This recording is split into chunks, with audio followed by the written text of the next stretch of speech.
Bonjour, j'espère que vous allez bien. On se retrouve pour le bilan lecture du mois de janvier, déjà 2025. Et j'espère que ma voix va tenir. Je sors d'une maladie où j'ai complètement fini à fun. On verra bien, on y va.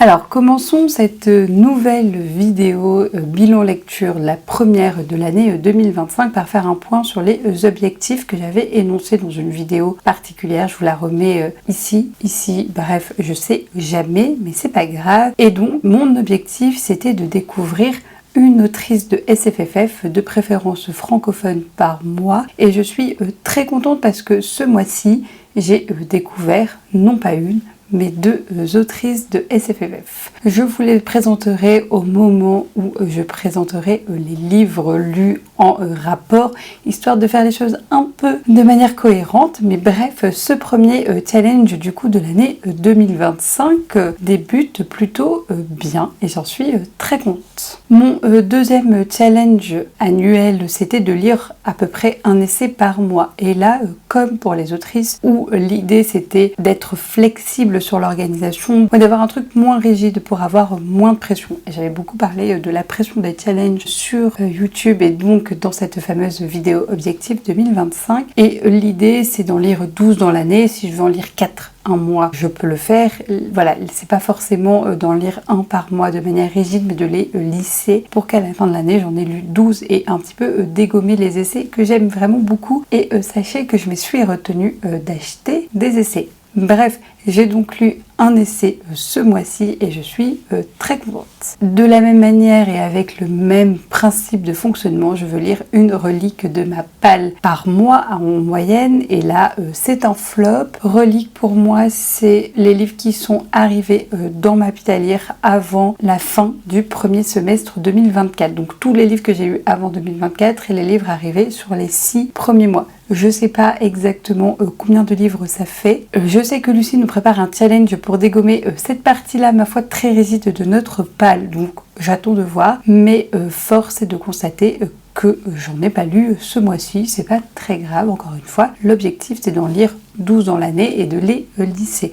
Si c'est pas en janvier, je suis confiante que ça sera sur les autres mois. Et je dis ça parce qu'on est le premier mois de l'année, en fait. Les choses seront beaucoup plus compliquées en décembre. Et donc, combien de livres avec tout ça j'ai lu en janvier? En fait, j'en ai lu 10 et je suis vraiment contente parce que il y a des pavés dedans et ça c'est quand même un gros morceau et surtout parce que c'est à peu près l'objectif que j'aimerais atteindre mensuellement. L'idée à l'année, j'en avais déjà parlé, c'est de lire en moyenne 2 livres par semaine. J'aimerais bien tendre vers 3 livres par semaine et là avec 10 livres on est dans une moyenne entre 2 à 3 livres par semaine et je suis vraiment très contente vu le pavé que j'ai lu et je pense qu'il pourrait compter double. En termes de statistiques, sur ces 10 livres lus, il y a 9 autrices. Voilà, je suis refaite. J'ai lu quasiment que des autrices en janvier, sauf un auteur et en fait j'ai fini le livre, je l'avais commencé en décembre et je l'ai fini dans les premières semaines, premier jour même de janvier, donc c'est pour ça qu'il compte pour le mois de janvier. Mais sinon, dans les livres commencés en 2025 et finis du coup en janvier 2025, il n'y a que des autrices. Et ça, vous pouvez pas savoir à quel point je suis ravie et satisfaite de cette statistique. Sur les 10 livres lus maintenant en termes de genre, bon, il y a 7 livres de science-fiction fantasy, voilà c'est le genre prédominant, un livre de littérature blanche, je ne veux pas spoiler mais c'était loin d'être une réussite, un essai comme je l'ai mentionné et un livre de poésie, donc plutôt des genres variés au final, même s'il y a une prépondérance comme d'habitude de la science-fiction et de la fantasy. Maintenant en termes de saga, j'ai continué 2 sagas, donc je suis très satisfaite de ça. Et il y a 2 sagas que j'ai continuées, mais pour lesquelles je me demande si je vais les continuer ou les abandonner. Et donc je les ai mis dans cette catégorie de qu'est-ce qu'on fait? Et je sais pas trop, et je vais pas prendre de décision maintenant. L'idée de cette catégorie, c'est de me dire je sais pas et j'assume de pas le savoir et je verrai plus tard et le plus tard ça peut être dans pas mal de temps et surtout grâce aux avis des gens que j'aime bien suivre sur les réseaux sociaux, peut-être que ça va me réconcilier avec ces sagas. Donc finalement j'ai commencé aucune saga Et dans les faits, j'ai continué 4 sagas et franchement je suis très satisfaite. C'est vraiment un mois de janvier plein de bonnes résolutions tenues. Donc maintenant que les statistiques sont terminées, on passe à la présentation des livres lus et comme d'habitude, on ne change pas ses bonnes habitudes. On commence par les livres de SFFF. Le seul livre d'un auteur, c'est Vampiria, le tome 3, qui s'appelle La Cour des Ouragans, écrit par Victor Dixon. Et vous savez que j'aime beaucoup cette saga. Le 1 et le 2 m'avaient vraiment très plu. Mais là, j'ai été en partie déçue. Et ça va être peut-être la thématique de ce bilan lecture, en partie déçue, je vous disais, par ce livre-là. Et je n'ai pas aimé la première partie du livre, enfin peut-être les 2 premiers tiers. Par contre, j'ai adoré le dernier tiers. Donc je sais pas trop quoi faire avec ça, si j'ai aimé ou pas trop aimé. Une chose est sûre, c'est que je vais continuer la saga, puisque là on va partir aux Amériques et j'avais envie de découvrir davantage de cet univers-là, et ce tome 3 fait la transition entre les événements qui se passent en France avec Jeanne et les événements que je pense que nous allons retrouver dans le tome 4 et 5 qui se passent aux Amériques. En fait, dans ce tome numéro 3, je l'ai trouvé très redondant par rapport au premier, avec un trope que moi j'aime pas particulièrement, et donc le lire 2 fois, c'est pas quelque chose qui m'intéressait beaucoup. En effet, Jeanne, ou Diane comme elle se fait appeler par la cour de Louis XIV, l'immuable, parce qu'il a été transformé en vampire. Bref, vous resituez la saga. Louis XIV a besoin d'une pierre pour l'alchimie, et en fait, grâce à cette pierre, il pourrait reconquérir le jour, à savoir vivre la journée, parce que les vampires ne peuvent vivre que la nuit. Et donc, qui possède cette pierre? Un espèce de pirate, roi des pirates, dont on ne sait pas trop de choses, qui s'appelle Palphébus, qui est très mystérieux, et Louis XIV a négocié, sans le dire à Jeanne, son mariage avec Palphébus. La voici donc partie pour les Antilles, avec un petit crochet en Martinique, si je me trompe pas, où on a Marie Laveau qui est revisitée, et j'ai vraiment bien aimé comment le vaudou et toute cette culture-là pouvaient s'insérer dans cet univers. Et j'y reviendrai juste après. Et la surprise de Jeanne quand elle arrive dans les Antilles, c'est que Palphébus va pas simplement l'épouser, il a organisé un tournoi entre 4 femmes, si je dis pas de bêtises, 4 femmes dont 5 femmes, une anglaise, une suédoise, et en fait ce sont des cours vassales à la cour française, mais qui veulent gagner en autonomie, en indépendance, et pour cela elles veulent, être celles qui vont reconquérir le jour et passer des alliances un peu plus fortes qu'avec le roi Louis XIV, ou en tout cas des alliances qui vont leur permettre de lutter un peu plus à armes égales avec le roi de France. On a aussi une dame reine des pirates en gros, et une dame qui vient de la cour ottomane, dont on ne sait pas grand chose en fait, et on a un principe de compétition avec des épreuves pendant les 2 tiers du roman, et en fait ça rappelle énormément le tome 1, et je vous le disais, c'est pas un trope que j'aime beaucoup. Donc toute cette partie là je me suis ennuyée, surtout qu'on savait que Jeanne allait gagner ou quasiment gagner. Cependant, dans la 2e partie de l'ouvrage, ou peut-être le dernier tiers, Jeanne décide de s'enfuir, je vous spoil un tout petit peu, et elle emmène avec elle quelques personnages qu'on aime vraiment beaucoup, et avec tout ça, ils arrivent plus ou moins sur la côte est américaine, je sais plus exactement où, et ils font la rencontre d'une dame très, je vous laisserai deviner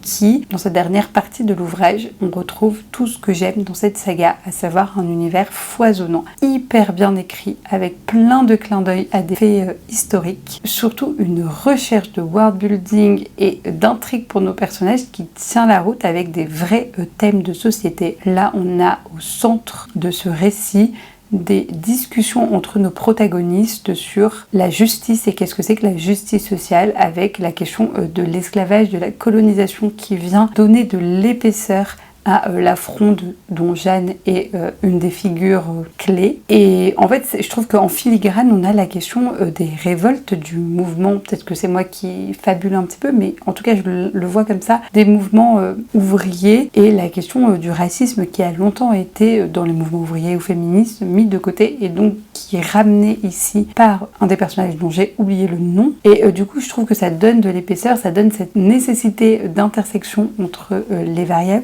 pour pour bien prendre en compte tout le monde et cette question de la justice. De plus, ça s'inscrit dans un contexte et un world building dans l'ouvrage que j'aime réellement beaucoup. C'est une période historique que j'ai beaucoup affectionnée.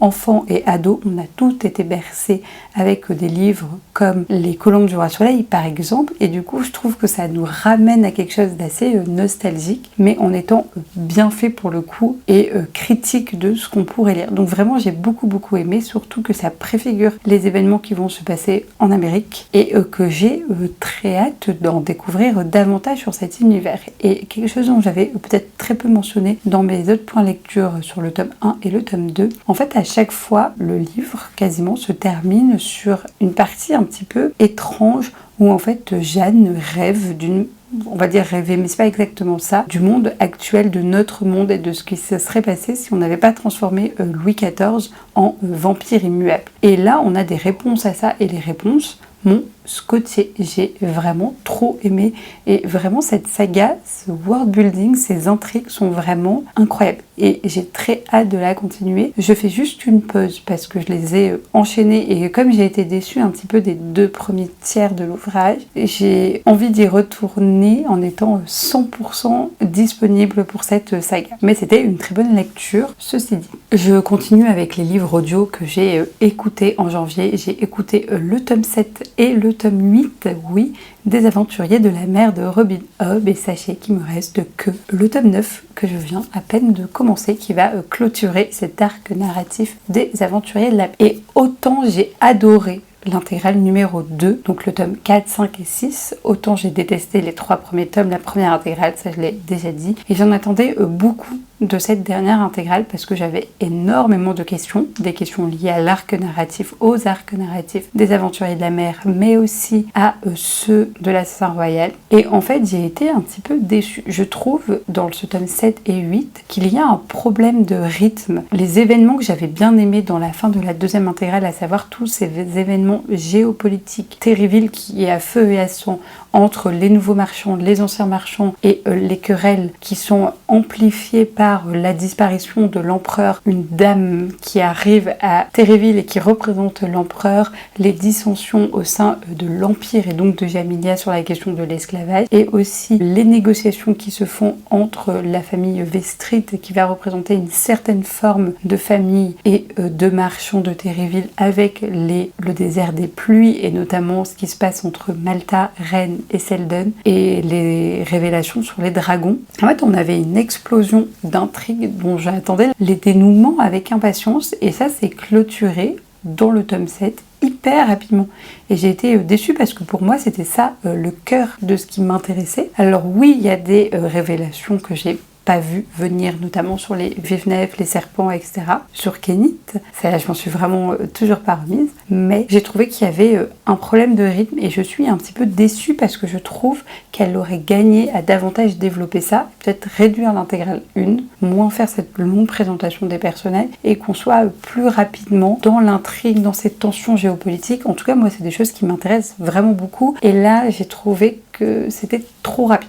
Bref, je vais finir le dernier tome. J'espère avoir les réponses à mes questions. Sinon, je vais être très colère. Et voilà, je sais déjà que ça sera pas mon arc préféré dans cet univers. Mais c'est pas grave. En fait, j'ai tellement aimé le deuxième arc de l'Assassin Royal, la deuxième époque, que je pense que ça sera pas égalé. Ou alors si c'est égalé peut-être par la troisième époque, je ne sais pas. Mais je suis du coup contente d'avoir pu avancer cette saga. En livre de fantasy, j'ai lu Foodistan de Katie Stewart, donc Après la fin du monde, F-A-I-M du monde, offert par Morgane et encore merci. Katie Stewart, on m'en avait parlé, notamment Lucie et Emmeline aux Utopiales, et elle nous avait conseillé cet ouvrage et j'avais très envie de le lire, surtout qu'il est très court et j'ai bien aimé. C'était pas un coup de cœur, mais je reconnais des qualités vraiment à cet ouvrage et je pense que j'aurais aimé qu'il soit davantage développé. Je vais revenir un petit peu en arrière. Dans Foodistan, on va suivre la France après qu'elle ait connu la fin du monde, notamment pour des raisons écologiques. Et la France est reconstituée avec des classes sociales, et ces classes sociales sont basées sur les régimes alimentaires des gens. Et grâce à ça, Katie Stewart, dont on a une narratrice qui est serrurière, et donc elle se balade de quartier en quartier, donc de classe en classe, et dans cette structure sociale, livre ici une satire très piquante, très drôle. J'ai vraiment rigolé à plusieurs moments de la société française, et derrière cette idée de régime alimentaire, on retrouve bien les logiques de distinction déjà mises en œuvre par les classes sociales actuelles et longuement analysées par la sociologie. Et j'ai trouvé ça très bien fait comme satire sociale, et surtout c'est un très bon clin d'œil à toute cette sociologie des classes sociales. Bref, le fait est que de temps en temps c'est entrecoupé de recettes alimentaires dont j'en avais que faire pour le coup et qui m'intéressaient moins, et j'aurais aimé qu'il y ait un enjeu un petit peu plus développé qui aurait donné lieu à un roman plus long, parce que moi je voulais bien rester dans cet univers là, mais il ne se passait pas grand chose, dans lequel le world building était incroyable mais où il n'y avait pas forcément d'histoire, et ça m'a un petit peu manqué parce que j'ai tellement aimé l'univers créé, cette culture autour de l'alimentation, j'ai trouvé ça très original, et surtout la critique que ça emmenait derrière de cette société de classe. Mais j'aurais aimé qu'il y ait un roman avec un personnage plus développé, plus construit, des intrigues qui se jouent dans ce roman, et pourquoi pas une lutte des classes autour de la nourriture. Donc j'ai bien aimé, et j'ai envie de faire un petit jeu de mots. Je suis un peu restée sur ma faim, mais c'était un très bon moment de lecture. Et donc Katie Stewart, c'est une des autrices que j'ai découvert au mois de janvier, et dont je suis très contente puisqu'elle est francophone. Et j'ai farfouillé un petit peu sa bibliographie pour savoir s'il y avait d'autres livres qui me tentaient. J'en ai pas trouvé un qui m'appelait particulièrement, à part celui qui apparaît là à l'écran sous vos yeux, qui est plutôt un récit de littérature blanche, voire une autobiographie, une autofiction peut-être, sur la question du racisme, et ça m'intéressait beaucoup. Donc je sais pas trop vers quel ouvrage aller, en tout cas c'est pas ma priorité. Et j'ai passé un bon moment de lecture, mais c'était pas incroyable, donc j'ai pas cette frénésie d'aller vers cette autrice. Mais si vous en avez lu, et si vous pouvez me conseiller des livres qui seraient susceptibles de me plaire, n'hésitez pas à le faire, parce que je suis quand même curieuse de pouvoir lire ce qu'elle a fait d'autre. Ça fait partie des livres que j'ai lus et qui m'ont déçue. Voilà, il faut le dire, pendant ce mois de janvier, et donc des sagas qui vont rester dans qu'est-ce que j'en fais, est-ce que je les continue ou pas, et il s'agit donc de Jusqu'en enfer de Leigh Bardugo. Je tiens à remercier la maison d'édition, donc là ici j'ai lu, qui me l'a gentiment envoyé en service de presse, et je suis vraiment trop contente parce que c'était mon premier service de presse et ça m'a empli de joie comme un Noël. Donc voilà, j'étais très contente. Le fait est que je l'ai pas aimé tant que ça. En fait, j'ai tellement aimé le tome 1 qui s'appelle La 9e maison que j'attendais ce livre-là avec impatience. Déjà, je pensais que c'était une duologie. Force est de constater qu'a priori, ce n'en est pas une et que ça sera au minimum une trilogie. Donc, je pensais avoir un peu le fin mot de cette histoire et ça n'a pas été le cas. Enfin, pas totalement. De plus, et là c'est entièrement ma faute, j'ai attendu trop de temps entre le tome 1 et le tome 2. Je ne me rappelais de quasiment rien. Donc, merci à la personne qui a fait le résumé spoilant que j'ai trouvé sur internet et dont j'ai oublié le nom, qui a sauvé une bonne partie de ma lecture. Mais il y a aussi une part de responsabilité de moi-même dans le fait que j'ai moins aimé ce livre-là. J'ai laissé passer trop de temps entre les tomes et c'est quelque chose que je voudrais moins faire en 2025. J'en attendais beaucoup en fait de ce livre-là. J'avais tellement aimé le tome 1, mais en même temps, le contexte de lecture n'était peut-être pas approprié. Donc dans ce livre-là, on va suivre les personnages du tome 1. On est vraiment juste après et on a le fameux Darlington là, qui est parti en enfer contre son gré, et on a nos personnages principaux, à savoir Alex Stern et je sais pas comment ça se prononce, Dons, qui vont tout mettre en œuvre pour aller le sauver de l'enfer, d'où le titre, jusqu'à aller descendre elle-même dans l'enfer et comme mourir pour aller le récupérer, alors que personne en a rien à foutre de ce cas-là, voire plein de personnes, y compris leur propre maison, les empêche de mener à bien ce plan de sauvetage. On est dans un univers de Dark Academia, si vous aimez ça, on retrouve quand même cette ambiance-là. Moi je l'ai trouvée peut-être moins élaborée que la première, que dans le premier tome. En fait j'ai trouvé qu'elle reprenait ce qui fonctionnait dans le premier tome, mais qu'il y avait un peu une facilité derrière. Et dans le scénario, en fait j'étais pas attachée moi à Darlington dans le tome 1, donc j'en avais un peu rien à faire.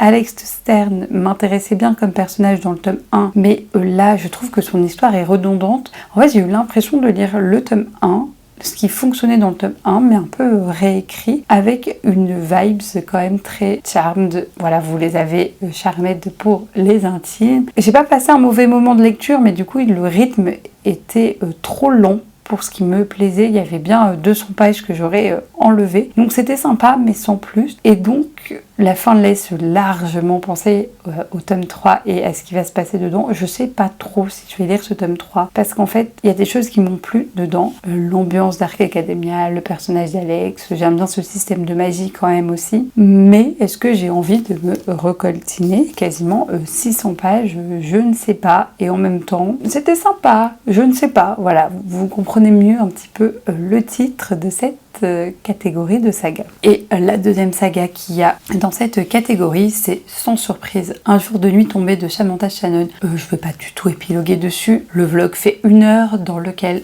je lis ce livre avec vous et où j'en discute avec vous. Enfin, en tout cas, moi j'en blablate dessus. Et voilà, je suis un petit peu mitigée. C'est une lecture qui m'a plu, voilà, j'ai passé un bon moment en fait, comme avec Jusqu'en Enfer. C'était pas incroyable, c'était pas à la hauteur du premier tome dans les deux cas. L'univers m'a plu, il y a des petites choses qui m'ont plu, mais dans les deux cas j'ai l'impression d'avoir lu quelque chose de réchauffé par rapport au tome 1 sans qu'il y ait quelque chose de novateur ou de nouveau qui est venu m'accrocher, et donc je suis restée sur ma faim même si j'ai passé un bon moment de lecture. Et donc pareil, cette saga, je sais même pas comment s'appelle la saga, Un jour de nuit tombé, dont un tome 3 est prévu et une novella aussi a priori.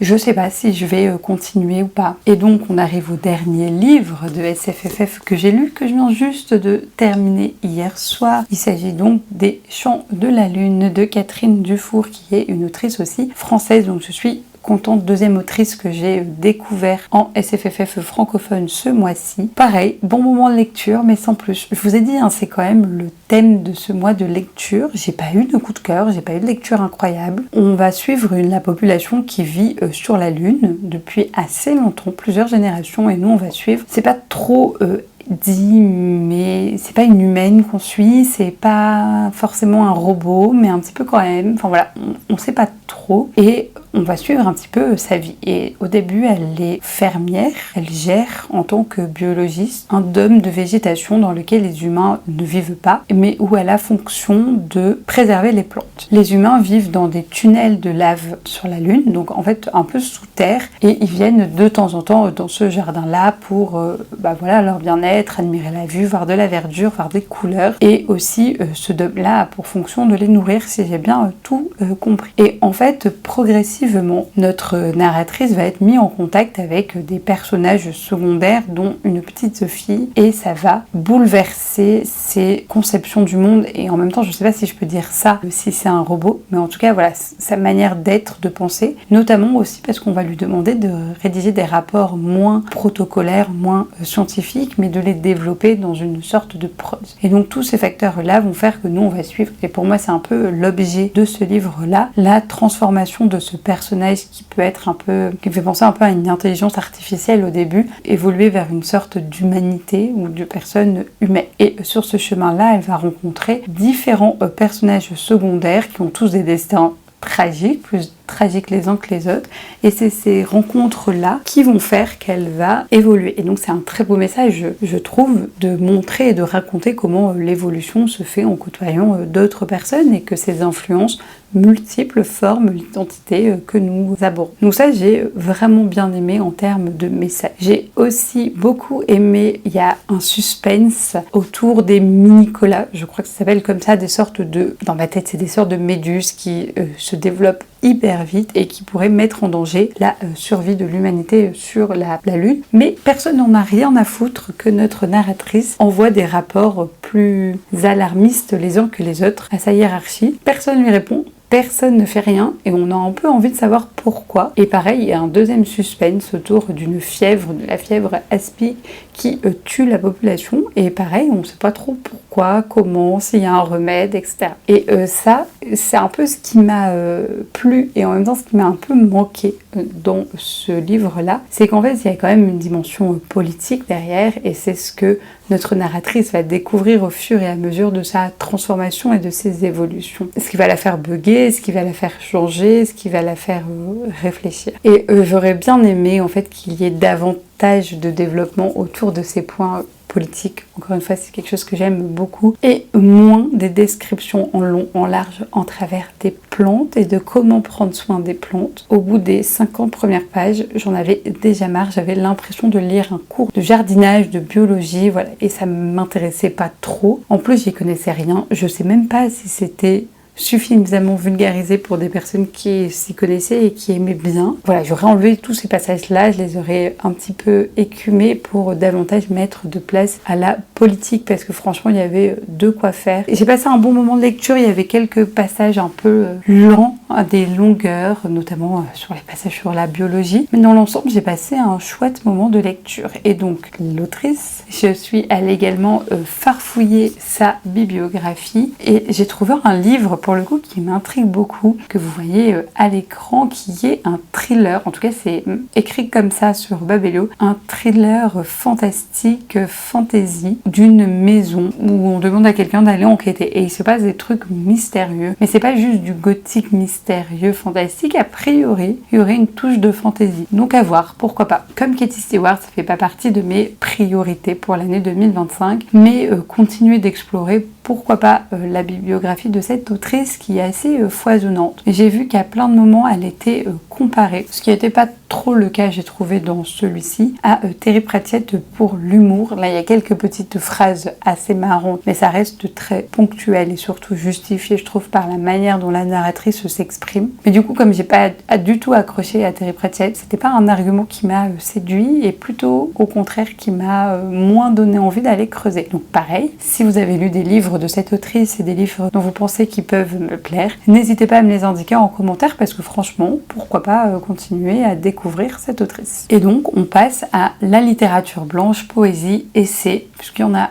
beaucoup moins, il y en a que 3. Et j'ai commencé par lire La Jurée de Claire Géano, que je vous avais présenté dans ma vidéo pâle de janvier. D'ailleurs, je l'ai bien avancé, j'en reparlerai plus tard. Et lire, c'est un mot un petit peu fort parce que je l'ai abandonné, je pense, à une centaine de pages. J'ai dépassé la centaine de pages, peut-être 120. J'étais à quasiment un tiers du récit quand je l'ai abandonné. C'est pas que j'ai même pas aimé, c'est qu'en fait, il y a des choses qui m'ont dérangé dès les premières pages et où j'étais là, oh non, on peut pas faire ça sur 300 pages. Et en fait, c'était la direction que ça prenait. Donc, qu'est-ce qui m'a dérangé dedans? En fait, j'ai trouvé que, je sais pas si c'est la narratrice ou l'autrice, je sais pas trop, mais en fait, on a été dans les classes populaires rurales, donc on a le procès de 2 personnes qui viennent de ce milieu-là, qui sont accusées d'avoir tué la grand-mère du monsieur. Et on a donc Anna qui est tirée au sort pour aller, pour devenir jurée de ce procès. Ça va lui causer des réminiscences de son passé douloureux et de la disparition de sa cousine. Bref, donc les 2 suspects, les 2 accusés sont des gens de la classe populaire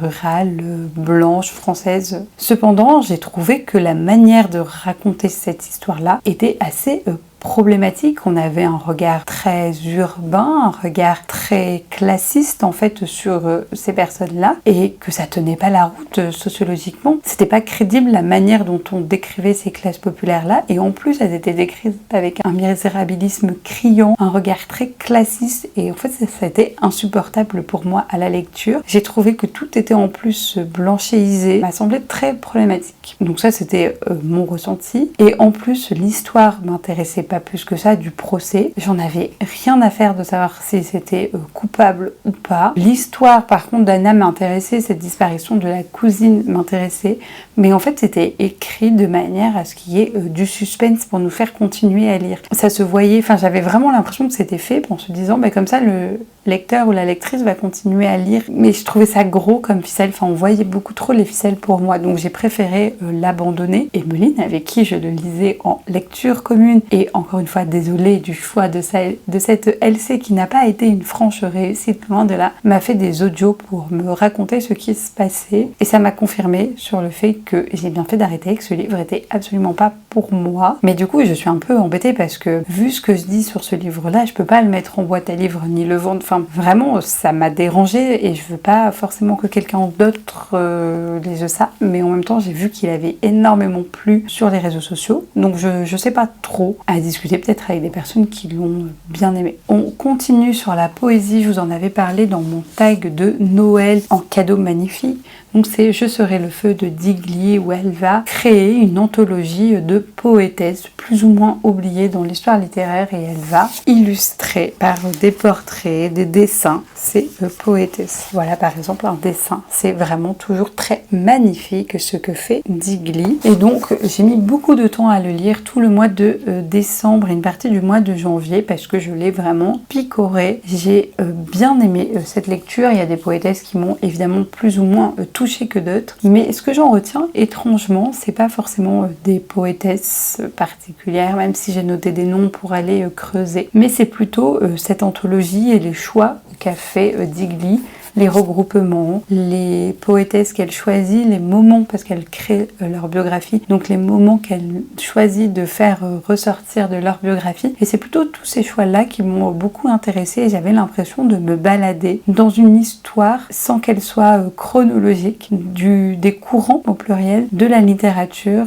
et comment ces femmes ont pu aborder et pénétrer ou pas dans ces courants littéraires. Ce livre est vraiment d'une toute beauté. Je suis très contente de l'avoir lu et j'ai passé un très bon moment de lecture. Et donc on arrive à l'essai, le seul essai que j'ai lu, mais déjà très contente d'en avoir lu un. Il s'agit de Résister de Salomé Saké. Ouvrage absolument nécessaire vu tout ce qui se passe en France, en Europe, dans les pays occidentaux et là actuellement aux États-Unis. Et donc elle part du constat que l'extrême droite n'a jamais été aussi prête à gagner le pouvoir exécutif dans notre République. Et donc elle va revenir sur c'est quoi le RN, c'est quoi l'histoire de ce parti, c'est quoi l'extrême droite, comment le RN est factuellement d'extrême droite et les liens entre l'extrême droite et le fascisme, des liens très poreux et comment c'est dramatique dans les pays qui ont expérimenté en fait le RN, enfin plutôt l'extrême droite, et à quel point on ne doit pas jouer avec le RN, on ne doit pas en faire une force d'opposition. En fait,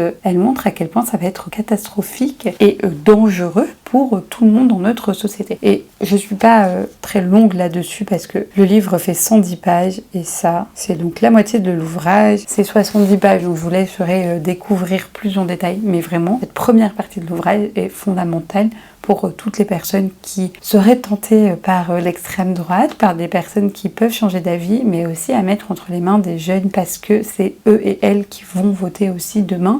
Et eux et elles ont connu, et là j'en parlais avec mes élèves, mais ils ont toujours connu l'extrême droite aux portes du pouvoir. Et c'est ça qui est dangereux, c'est cette illusion aussi de normalité que ici Salomé Saké dénonce largement. La deuxième partie de l'ouvrage, c'est un petit peu les solutions pour faire face à cette montée de l'extrême droite et c'est d'autres solutions que militer. Elle essaye d'avoir une approche diverse des solutions. Ça m'a un petit peu moins convaincue. Franchement, la première partie de l'ouvrage est tellement extraordinaire dans cette nécessité que nous avons à le lire et dans la démonstration très claire qu'elle fait entre le danger que représente l'extrême droite, notamment en France. Que, franchement, cet ouvrage était très bon et que je le conseille à tout le monde. Bref, voilà pour ce bilan lecture du mois de janvier qui était un bilan lecture finalement sympathique. J'ai fait de bonnes lectures dans l'ensemble, mais j'ai pas eu de coup de cœur, j'ai pas eu de lecture qui m'a comme ça emporté quelque part. Et c'est un petit peu dommage, j'étais à la recherche de coup de cœur. C'est pas grave, je peux déjà dire que les lectures que j'ai commencé, notamment le cycle de Sif de Patrick Adouenet, qui était déjà dans ma palle de janvier, que j'ai commencé mais pas terminé, vraiment beaucoup. Donc je pense qu'en février, on sera sur une autre dynamique. En tout cas, 10 livres lus, je suis très contente. 2 autrices découvertes, ça c'est fait. Un essai parfait. Et donc voilà, que demander de plus. J'espère que ce bilan lecture vous aura plu. Encore merci d'avoir regardé cette vidéo jusqu'au bout. N'hésitez pas à commenter. On peut se mettre sur un petit soleil parce que là il pleut et c'est vraiment très déprimant. Encore une fois, merci d'avoir regardé cette vidéo jusqu'au bout. Je le dis à chaque fois, mais ça me fait énormément plaisir d'avoir vos retours, vos commentaires et de discuter avec vous. Et moi, je vous dis à la semaine prochaine pour une nouvelle vidéo. Au revoir!